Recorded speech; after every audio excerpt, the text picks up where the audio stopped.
शनी शिंगणापूरमध्ये शनिदेवाच्या शेळ्याची झीज रोखण्यासाठी 1 मार्च पासून चौथरावरील तैलाभिषेकासाठी फक्त ब्रँडेड कंपनीचं शुद्ध रिफायनरी खाद्यतेलच वापरणं बंधनकारक करण्यात आलेलं आहे। शनेश्वर देवस्थान विश्वस्त मंडळ न्यास बैठकीमध्ये आणि ग्रामसभेमध्ये सुद्धा हा निर्णय घेण्यात आला।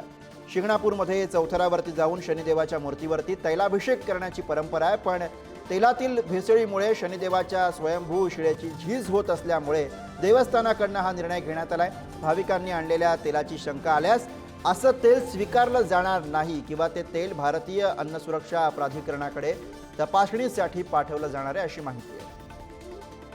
शिळा आहे आणि तिची झीज होण्यास सुरुवात झाली। देवस्थानने पुरातत्व शास्त्राचा काही अभ्यास केला किंवा त्यांच्याकडून माहिती घेतली, त्यावेळेस अनब्रँडेड जे तेल आहे त्याच्यामध्ये काही रासायनिक पदार्थ मिक्स होतात आणि त्याचा परिणाम त्या शिळेवरती होतोय।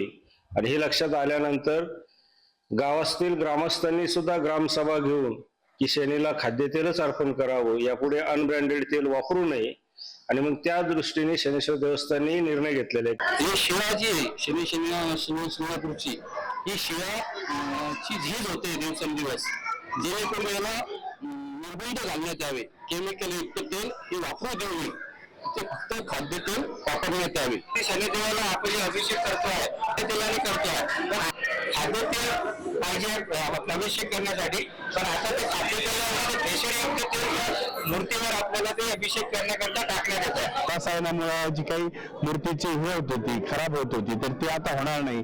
आता फक्त चांगलं तेल वापरल्यामुळे त्याचं काय होईल, त्याचा एक मूर्तीवर पण चांगला परिणाम होईल, पावित्र्य पण राखलं जाईल।